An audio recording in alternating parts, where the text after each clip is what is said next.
Dari sekian banyak kebiasaan, hanya ada satu kebiasaan yang paling membedakan orang sukses dan gagal. Apa itu? Di Amerika, pernah dilakukan percobaan pada anak-anak taman kanak-kanak. Sang guru berkata pada anak-anak, "Anak-anak, guru ada permen. Kalau kalian bisa menunggu setengah jam baru makan, kalian akan dapat satu permen lagi." Dari sekian banyak anak, hanya tersisa beberapa anak yang tidak makan permennya. Mayoritas lainnya langsung makan permen tersebut. Penelitian dilanjutkan dengan mengikuti anak-anak tersebut hingga 30 tahun kemudian. Ternyata, anak yang bisa menahan untuk tidak makan permen lebih berhasil dalam hidup dibanding anak yang tidak bisa menahan diri.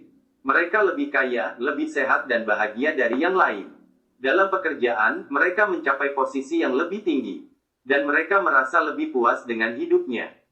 Apa sifat yang mereka miliki? Mereka memiliki kemampuan menunda kesenangan. Coba lihat sekeliling kita, mayoritas orang bukan hanya tidak bisa menunda kesenangan, tapi mereka malah memajukan kesenangan. Berapa banyak orang yang membeli barang yang mereka tidak sanggup beli dengan hutang? Berlibur dengan hutang. Banyak orang meskipun ekonomi sudah pas-pasan, tapi tetap merokok. Mereka habiskan sebagian besar penghasilannya untuk rokok dan kopi. Berapa banyak orang yang membeli barang yang mereka gak sanggup beli dengan mencicil? Berapa banyak orang yang gak sanggup nahan godaan makanan enak, meskipun tahu itu tidak sehat atau mahal? Menunda kesenangan atau dalam bahasa Inggris, delay of gratification, ialah kemampuan dalam menahan mendapatkan sesuatu yang menyenangkan saat ini, untuk mendapat sesuatu yang lebih di masa depan. Ada anak yang memilih nonton TV atau main game dibanding belajar untuk ujian. Ada orang yang memilih tidak merokok, karena tahu akan penderitaan yang mungkin timbul di masa depan. Ada orang yang tidak bisa nahan godaan makanan enak, meskipun tahu itu membuatnya gemuk dan tidak sehat.